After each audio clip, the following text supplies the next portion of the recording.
What is going on, peeps? Welcome back to the channel. If you are new here, my name is David, aka somebody who's sick and tired of watching the police brutalize people they're supposed to be protecting, but I'm contractually obligated to be here, so here we are. Now, today's recipe is kind of like one of those unicorns that have been around for years. It pops up every now and again in different forms from different people. I don't know who started this trend. I don't know when the first recipe came out, but today's version is going to be coming from Barry Lewis, aka My Virgin Kitchen. If you're unfamiliar, he's a really great creator that I enjoy watching. I'll leave his link down in the description. But as far as this recipe goes, I'm entering this very cautiously. That is because even if this recipe comes out perfectly just like his, there's still 4 tablespoons of gelatin in it, which, as you may know, is a very close second on the list of my most hated ingredients. Regardless, I still have plenty of work to do before we even get to the tasting stage, so let's get right into this one. Now, I really like the way that Barry presented this recipe and wrote it up on his website, because there's plenty of shortcuts. There's a lot of room to save time if you want to buy some store-bought stuff. If you know me, you can guess I'm not going to do any of that. I'm going to make everything from scratch. The pie crust, the lemon curd, the gelatin filling, and our meringue to top it all off. To make all that, I grabbed some sugar and unflavored gelatin, some butter and kosher salt, flour and ice water, a bunch of eggs and some lemon extract, citric acid, cream of tartar, and a bunch of fresh lemons. I figured I'd start with the lemon curd because you have to refrigerate it for a while to set up. I don't think I've ever made a lemon curd before, and this recipe is coming from Sally's Baking Addiction. Now, don't be intimidated. I encourage you guys to give this a try at home.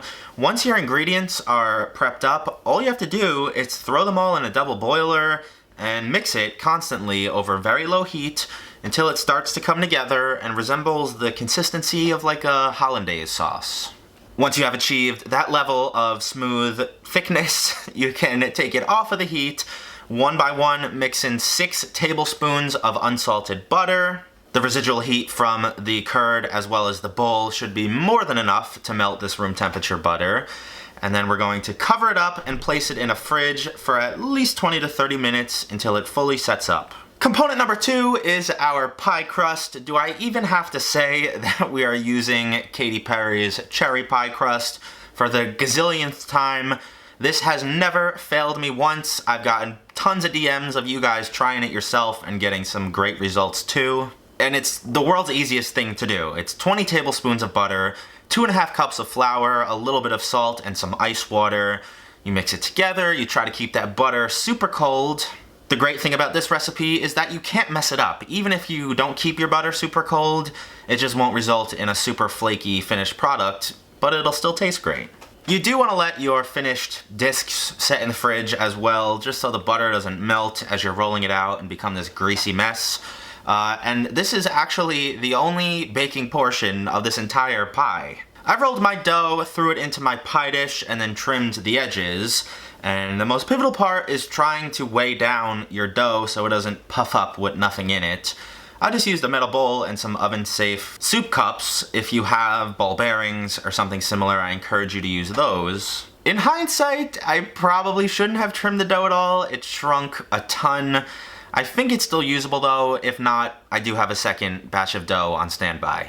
Component number 3 is going to be our clear gelatin filling, also known as my worst nightmare, a gag fest, really. I measured out the 4 tablespoons of gelatin as well as the sugar. You have to do some pre-mixing and pre-setting before you put this all in your steamed water. I don't know how there's people out there that aren't repulsed by unflavored gelatin, from the way it's manufactured to the smell it gives off when you're setting or cooking with it. I just cannot stress enough how sick this shit makes me. All I can really do here is pray to the high heavens that all this sugar and citric acid, the lemon extract, will all just mask the smell and taste of the gelatin. Now, at this step, Barry did make a point to say that you should probably cool this mixture down in the fridge or freezer before adding it in your pie crust, because the first layer that's going down in our finished pie crust is a thin smearing of our lemon curd. This will not only add some flavor, but it also might add a fish tank effect. When the light hits the gelatin, there might be a yellow tinge throughout. Let the curd set onto the crust for a couple minutes in the freezer before whipping it back out and dumping in as much filling as you can. I wanted to get this slightly lower than the top of our crust. And with that, we can very carefully load this into the fridge. I left it in there overnight to make sure it would be completely set. And the next day I took it out and it was looking decent. I don't know if I'd call this transparent, but we will see at the end. The very last component we have to make is our meringue topping, which is also super simple. Don't be afraid to make this as well. It's just a few egg whites, some cream of tartar, and some sugar. I guess the only tricky thing here is to know when and how much sugar to add. I'd say just wait until you get past the soft peak stage, add in a few tablespoons at a time until you get this nice uniform glossy mixture. As far as topping your pie with this, there is really no rhyme or reason. You can use a skewer, you can use the back of a spoon or a rubber spatula. You just want to make sure you have some valleys and peaks across this entire thing, so then when you flambe it at the end, you can get a nice uneven ombre effect. I have a lot of mixed emotions right now. I don't know if I'm disgusted, intrigued, interested, concerned. I guess somewhere in between all of those, but let's give this one a try.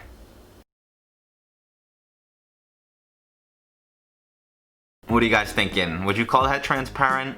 I guess right near the end where it's thinner it kinda is. I don't know if the lemon curd mixed with the gelatin mixture.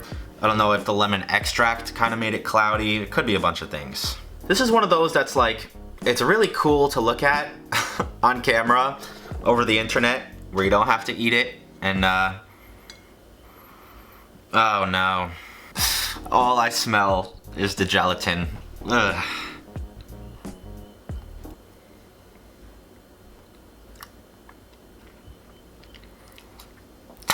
Barry, I love you, man, but this ain't it. As soon as you put it in your mouth, you just get overwhelmed with that, like, putrid bone marrow gelatin flavor. It definitely finishes lemon and acidic, but God, it is rough to get there. Maybe I'm giving this an unfair shake. Maybe I'm like going in, assuming it's gonna be disgusting. Let me just take a bite. It's like any normal pie.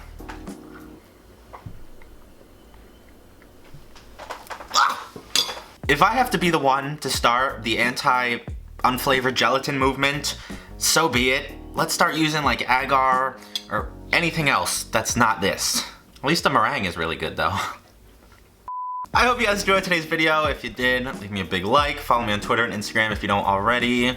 As I wrote earlier, some helpful links will be down in the description if you want to do your part, help out the cause. Other than that, have a fantastic weekend. I will see you right back here next time. Peace.